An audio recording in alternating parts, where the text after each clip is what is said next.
In this lecture, we're looking at holiness and restoration movements after the Second Great Awakening. And I'm going to go ahead and warn you that this lecture is going to feel like there are a number of different elements and different threads that are coming together here that don't always fit. That is certainly the case, and we're going to say right now, not all the things that we're talking about in this lecture stem from a single source, a single cause, or a single church tradition or influence here in the 19th century. However, what we're seeing in the 19th century, coming out of the Second Great Awakening and the impact of the American Revolution onto the church, is a number of different trends that do come together, at least in terms of the instincts of just about everyone involved. As the title of this lecture indicates, we're talking about holiness and restoration movements, movements that are part of the church that spill out of different denominations and out of the revivals of the Second Great Awakening, that all share a common concern to restore something to the church, whether through personal holiness or through the liberation of individuals, that they believed was mandated and required because of the gospel. And we're going to go ahead and frame this up, make sure that we understand where all of this is coming from. In our last several lectures, of course, we've just looked at the developments of the awakening spirit and how the anti-institutional and emotional revivalism of not only the First Great Awakening, but the Second Great Awakening in particular, came to match up with this American ethos of rugged individualism. The strong desire of many people in the church, at least those who participated in the awakenings, was to see a change in society, a return to the Bible, and a return to holiness, and an idealized restoration of the church body and of the life of the church to a pristine, idealized understanding of the church's role in the lives of individuals in local communities as well as in the nation as a whole.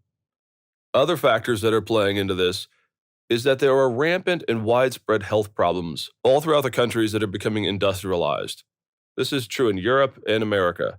Any country that begins to become involved with the Industrial Revolution ends up finding itself plagued with all types of health issues that they did not have necessarily before. And you really only have to think about Charles Dickens and some of his tales of, for example, Oliver Twist, or of people working in sweatshops there in the heart of London.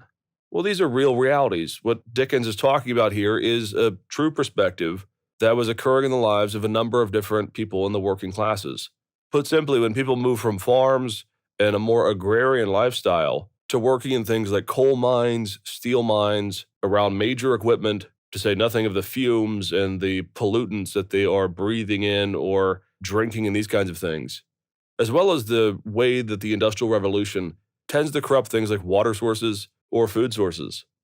The Industrial Revolution, of course, is always maligned for this, and rightly so. But of course, in this day and age, they knew so very little about the state of health and the ways to address these problems that so very often there were widespread health issues, chronic pain. As the 1800s wear on, we move from a time where they don't even have aspirin or penicillin or some of the basics that you and I can buy over the counter. And by the end, of course, they are starting to make strides that will blossom in the 20th century with some of the great advantages and leaps forward that we've come to enjoy today. In this day, though, there really is nothing. Health is at an all-time low, you might say. There is a lack of anything like stable medical practice. They're doing their best, of course, and so people by and large did not believe that doctors were incompetent or that they lacked a basic fundamental knowledge of what was going on with the human body. They all assumed that they were the best and the brightest. However, there were significant problems health-wise, lung issues, blood issues, all types of things, chronic diseases, local outbreaks of influenza, and these types of things that just seemed to always pull at the thread of those who believed that the world was getting better and better by stages.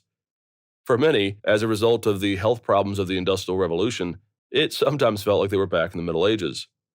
The other thing, and the last thing that frames up what we're about to talk about in this lecture, is that there is an increased awareness by a number of people in society, and in particular in the church, about the number of social ills that are plaguing, in particular, America. And since what we're focusing on here is the American context and the American church, we can say pretty flat out, people didn't really have their head in the sands when it came to the problems of society. Evangelicals increasingly, particularly those who came from the Holiness and Methodist movements, were concerned about slavery. They wanted abolition. But it extended beyond that. They were concerned about drunkenness, about the ways that people were damaging themselves or harming themselves through poor diet, long work hours, and working in unfavorable environments. And as we'll see, there were a number of people who were beginning to challenge the plight of women, not only in things like prostitution and sexual slavery, but also in terms of their voice and their vote within society at large. So you might say this: with all these, again, framing concepts, these contextual issues forming the backdrop of the 19th century, what begins to happen is the 19th century in the church becomes a time of, as we've already mentioned in previous lectures, an ironic mix of pessimism and utopianism. On the one hand, there is a great deal of pessimism in the church. People believe that things are not getting better, that things are actually getting worse, that society has locked itself up with a number of these social ills or personal health issues, and that there is no real energy at work in society to change these things. So there's a great deal of pessimism. However, again, as we've seen, always when there's a pessimism in the context of the Great Awakenings in particular, there is always on the other side of this a more or less utopian ideal as to what we can do to recover these things. If the world is falling apart, if there's a great deal of social ills that are out there in the world, well then, if we put the gospel to work, and if we work hard as Christians, as evangelicals in this case, in America, then there can be real change. Now, from the standpoint of theological grammar, you might say, or from the vocabulary of the church, what syncs up with all these problems is the very Wesleyan idea of Christian perfection, which we've talked about before. It is from Wesley and Wesleyanism, of course, that this idea of Christian perfection takes root in the minds of evangelicals. Now, what Wesley was not a part of was the American culture. He was part of the English culture. And it's very interesting that the idea of Christian perfection within Wesley's world, within the British world, does not take on some of these same tones, some of these same ideals that we see happen in America.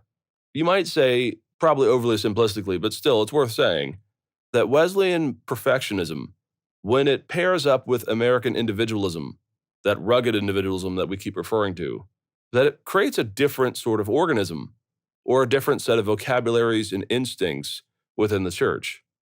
And so as the Wesleyan theological grid is being expressed in the Second Great Awakening in particular, as Arminianism becomes more or less the default for the vast majority of evangelicals, that begins to spit out a number of different instincts in a number of different groups, some that are on the fringe and a bit obscure and weird, frankly, and some that are the forerunners of things that are still with us even to this day.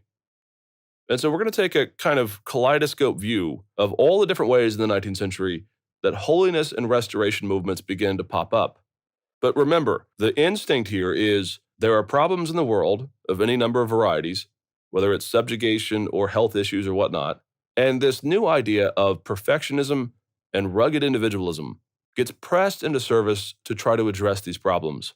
And we can see right out of the gate one of the more important and frankly obscure groups that comes out of the Second Great Awakening with this ideal of holiness and perfection is the Oneida group, which is run by John Humphrey Noyes.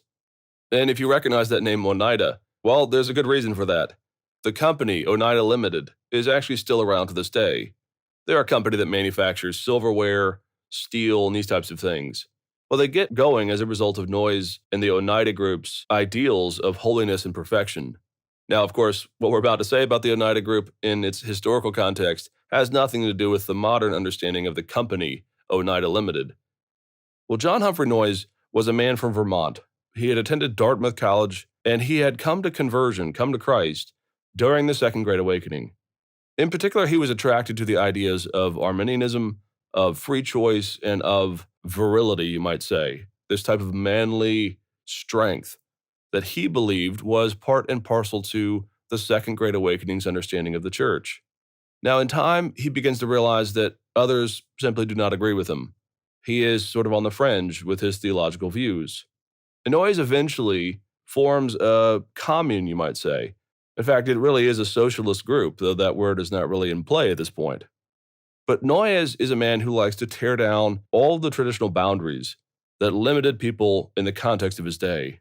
Again, he's a radical. And Noyes forms the Oneida Group, and he calls them the perfectionists.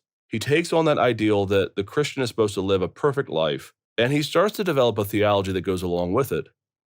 And as he studies the scriptures on his own, of course, he has no training and he doesn't come from a theological tradition that would give him a set confession or standard understanding of some of the traditional doctrines.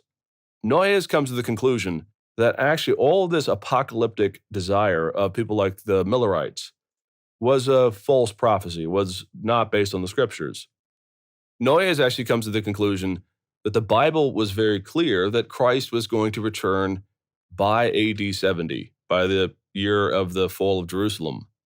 And this is an idea that we call preterism today. It's the idea that Christ did actually return. The belief that Noyes comes up with is that Christ came in judgment on the Jews, and therefore the age that we now live in is, you might say, the end times. Now, I have no idea why he believed that from a cultural standpoint, but he has all types of ways to convince himself of this principle. So he believes that Christ did come back in AD 70 in judgment. The city of Jerusalem is destroyed in AD 70, and so as a result, perfection is possible now.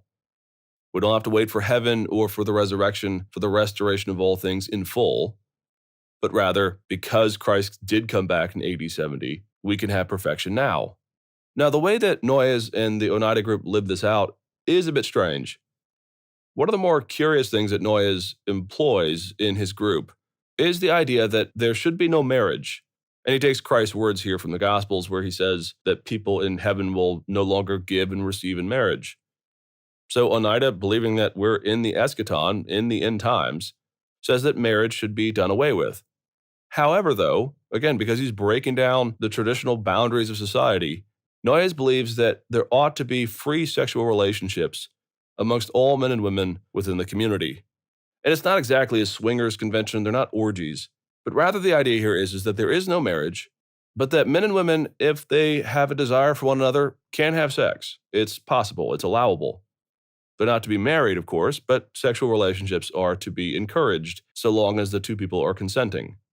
The strangest part of this, though, is that Noyes had this idea of male virility, of strength, of this perfect life that could be achieved, in particular amongst the men. And so he stipulated that men, during the act of sex, must not ejaculate. They must have sort of a chaste sexual relationship.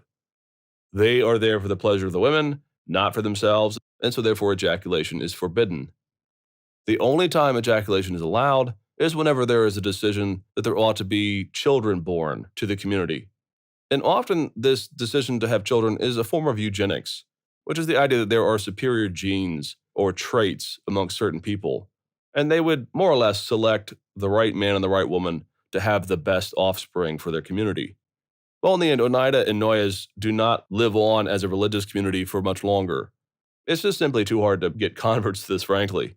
They had about 300 when it was originally founded, but it died out within about a generation or two. The reason that something called Oneida Limited continued on, though, was that the community living and sharing everything in common had to develop a trade set. And one of the things that they got very good at was the production of manufactured goods like cutlery, silverware, and a number of different smaller applications of steel and metal. So, for example, in the early 1900s, Oneida becomes very good at making surgical steel for forceps and these types of things.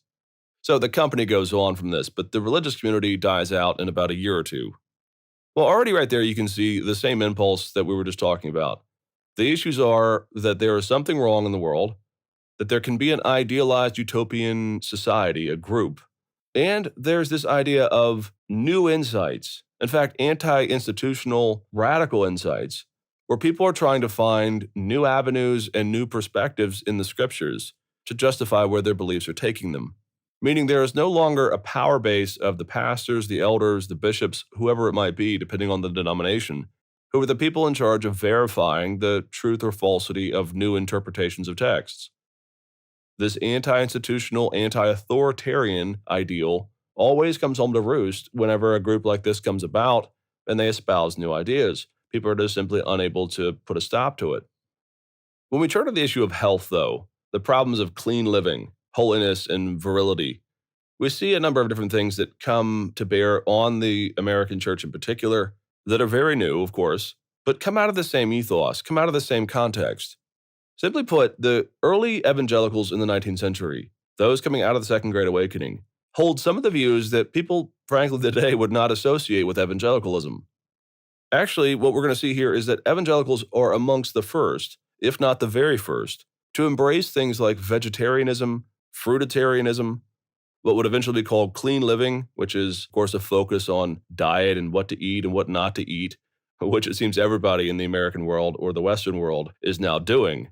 Well, in the context of where it arises, evangelicals get involved with clean living or healthy living, a healthy lifestyle, as a result of, as we've said, the rampant health problems, which evangelicals were beginning to interpret as a scourge or a sign of God's disfavor.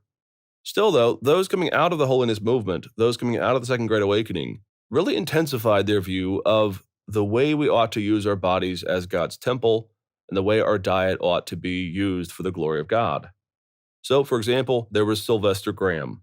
He lived from 1794 to 1851, and he is one of these more aggressive prophets against unclean living and the wiles of the devil in terms of our diet.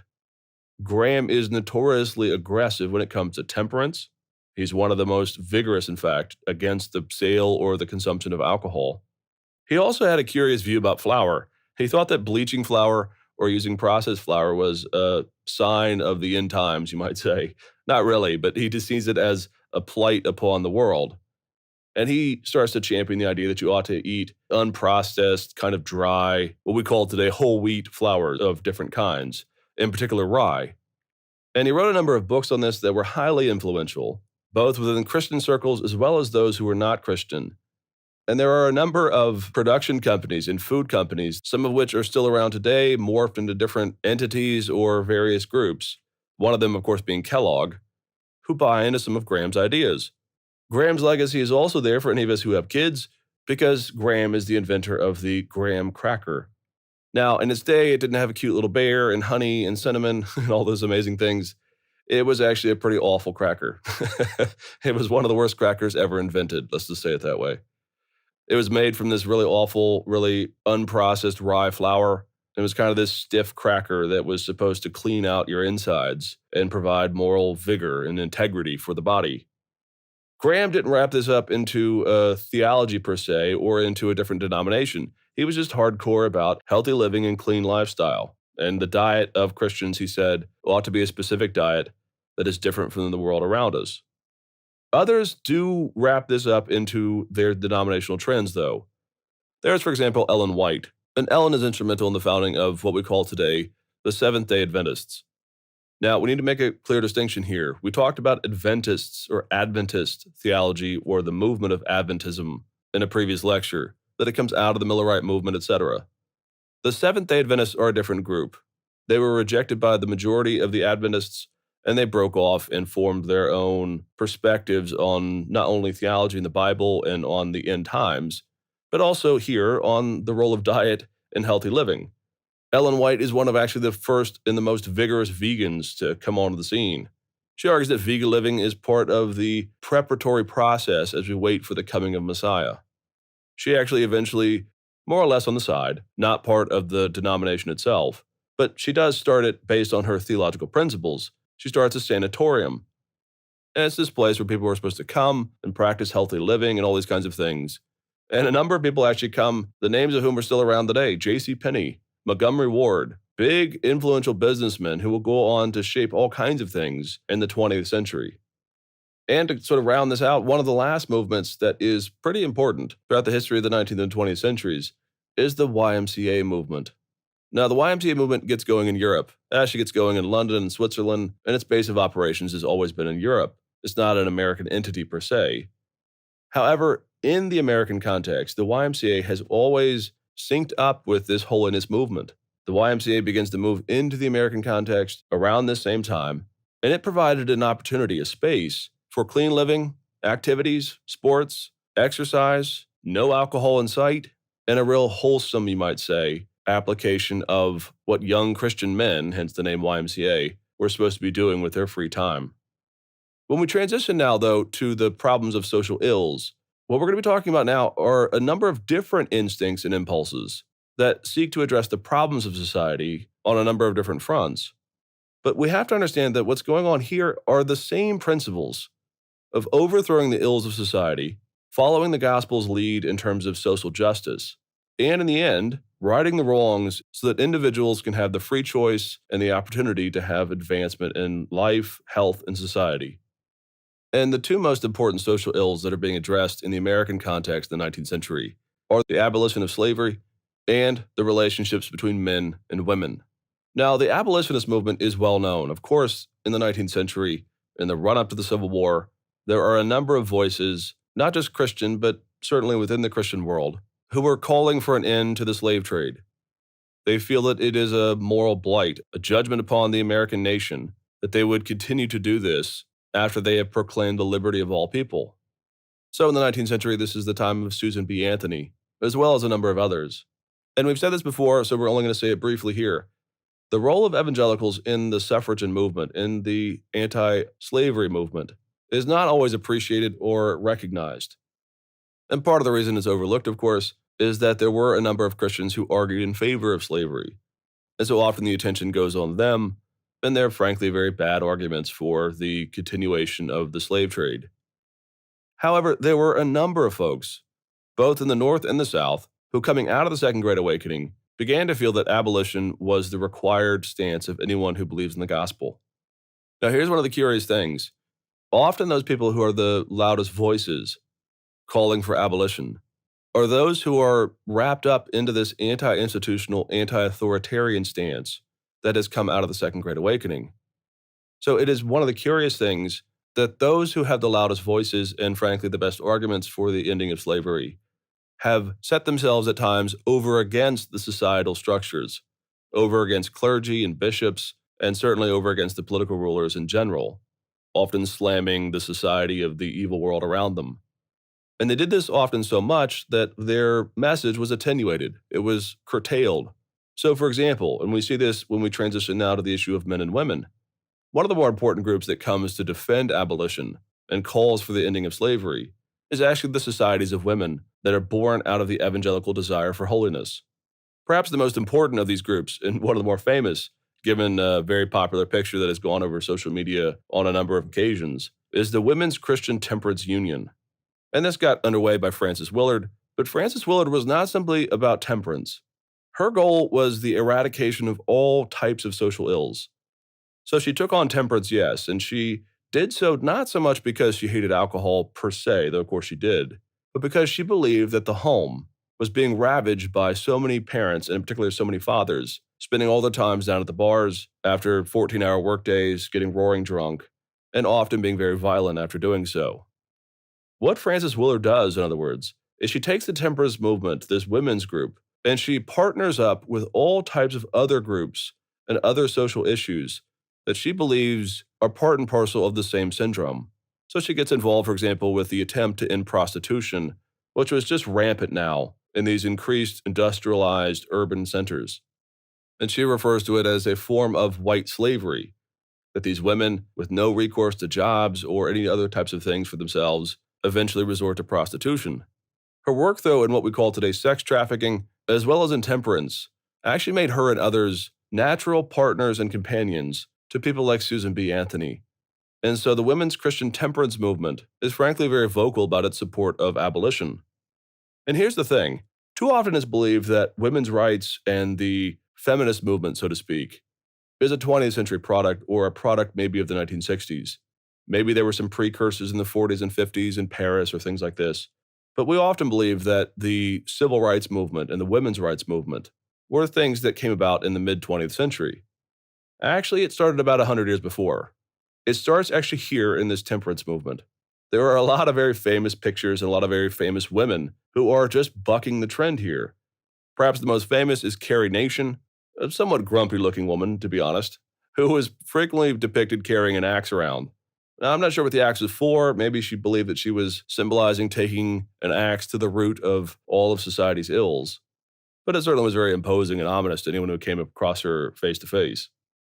Well, a number of different things in favor of women's rights in the home and in society actually date back to the Second Great Awakening. In 1849, for example, Lucretia Mott published a book called The Discourse on Women. There was actually a National Women's Rights Convention, which was a Christian convention. It was brought together frankly, to argue the biblical position as to whether or not the subjugation of women in the home and in the church, the silencing of their voices, was actually biblical or not. And they are aggressive. If you go look up the texts and the writings of this time, they are not sugarcoating their position here. They say things like, quote, "It is not Christianity that has subjugated women. Church and state have been united, and it is well to see it so." Others during this convention stand up and vocally and publicly debate men on the question of the Bible's understanding of the role of the subjugation of women. And a lot of this comes from an American and Victorian English understanding of what the woman's role was to be. And a lot of this is, frankly, colored and renewed in the context of this world. Now, obviously, the world had always been somewhat patriarchal, but there are different types of patriarchy, frankly. In the 19th century, the accent was always that men go off into this kind of murky, awful, sin plagued world, into the marketplace, that they work there and they slog it out and they exert all of their energy. And the women are seen more or less on a pedestal. They're not seen as servants per se. They're seen as the holy, almost monkish people, the nuns living back at home, though obviously not nuns in the sense of celibacy. And so they were supposed to remain there. And the idea was that men come home and they are nurtured in the womb of this loving kindness of the woman's place. So there was actually, in the Victorian and in the 19th century American context, a real sort of calcification of a number of different cultural instincts as to the roles of men and women. So in some cases, the fight here in the 19th century is not about overthrowing all of society per se in terms of the roles of men and women. Rather, women are in part reacting against the Victorian understanding of patriarchy. However, there were those who fought against the structure as a whole. Perhaps the most important was Elizabeth Cady Stanton, who in 1895, along with 26 other women, published the Women's Bible. And you might call this a study Bible. It's a text with notes that go along with it. And the notes, of course, are all dealing with the question of women. Stanton is more radical in terms of her theological position. She stresses the liberation of women almost full stop. The problem, though, in terms of the Bible's impact, is that she uses some of the more newer, higher critical understandings, form critical understandings of the Bible to achieve her ends. So she looks at the account of Genesis, for example, and it had become quite common about this point to argue that there were actually two different Genesis accounts, that perhaps it's two different authors that somehow mushed up their stories into one generic understanding of the creation account. Well, Stanton takes this line. She argues that the first comment about God creating male and female in his image is the appropriate one. And she argues, again, very progressively, that this indicates that the female soul, the differences that are there in women, mean that God has a feminine side to him as well as a masculine side. However, she then turns to what is alleged to be the second creation account, which is the taking of the rib out of Adam to form and fashion the woman. And she calls this vile filth. The idea that out of some DNA in man, that there has to be fashioned the throwaway materials that make up women. Well, as you can imagine, the Women's Bible dropped like a bomb on people. It was condemned as Satanist, repugnant, and all these types of things. One of the more unfortunate things, though, is that as a result of this Bible, Stanton and others, who had been natural companions and very good friends with Susan B. Anthony, and who had first fought for abolition and who were now fighting for equal rights for African Americans, end up being marginalized. Susan B. Anthony actually has to double back. African Americans and freed slaves now, those who were Christian, themselves did not like some of the arguments that were in the Women's Bible. They did not like some of the liberal overtones, some of the uses of form critical theory that had been used in this Bible. And so the movement for the cessation of oppression of women, as well as the civil rights movement, don't fully separate by any means. But just at a moment when we thought they were coming together in a very serious way, almost to unite entirely, you might say, there was actually a bit of a separation. In response, of course, the men doubled down on masculinity. There arose in the mid to late 1800s as a result of some of these texts being published by women, something that we call today muscular Christianity. And yeah, it's exactly like it sounds. It's this idea that Christianity is virile, it's muscular, it's about playing sports, about being athletic, and about being awesome.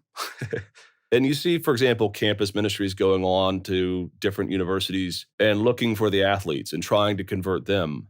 You see a lot of this idea about diet and healthy living and these kinds of things syncing up with this idea that the best kinds of Christians are the athletes, the real strong men, the real machismo stuff. And muscular Christianity was a very, very popular thing for a while. Not widespread by any means, but it certainly wasn't a fringe movement. And I think this, again, indicates the classic pendulum swing. Those who were fighters against social ills sometimes are met with the extreme opposite reaction. And in fact, one of the things that comes out of this muscular Christianity movement is a number of different written accounts as well as artistic, impressionistic accounts that start to show Jesus more and more, as many people in the modern world have gotten used to, unfortunately, of the big, white, strong, handsome Jesus. You ever wonder where that came from? Well, it frankly comes from this period of time. The idea that Jesus is strong and handsome, good looking, flowing mane of hair, bright blue eyes, all these kinds of things, becomes an ideal for some because as a result of holy living, they thought Jesus has to be the ideal. If our goal is to have this perfection, this healthy living, this kind of thing, then it only made sense to some of them to read that on top of Jesus. No longer a Jewish man, but now a sexy white guy with blue eyes and long flowing brown hair. In the end, the holiness and restoration movements that we've discussed in this lecture are really only the tip of the iceberg. And there are a number of others that are not even Christian that we can't go into. It should be no wonder that the Mormon movement and the Christian Science movement, both of which espouse many of the same ideals. In fact, Mary Baker Eddy, when she formed the foundational philosophies of Christian Science, for a time believed that you couldn't die if you just simply applied your mind to the right principles. And of course, Mormonism is very much a movement of holiness and perfectionism, though obviously run through a different account of the Bible, of Christ, of the atonement, and all kinds of different things. But is it any wonder, you might say, that in the context of the 19th century, so many groups, and even so many fringe groups that eventually leave Orthodox Christianity, become enamored with this idea that to be a Christian, you have to be holy and you have to be perfect?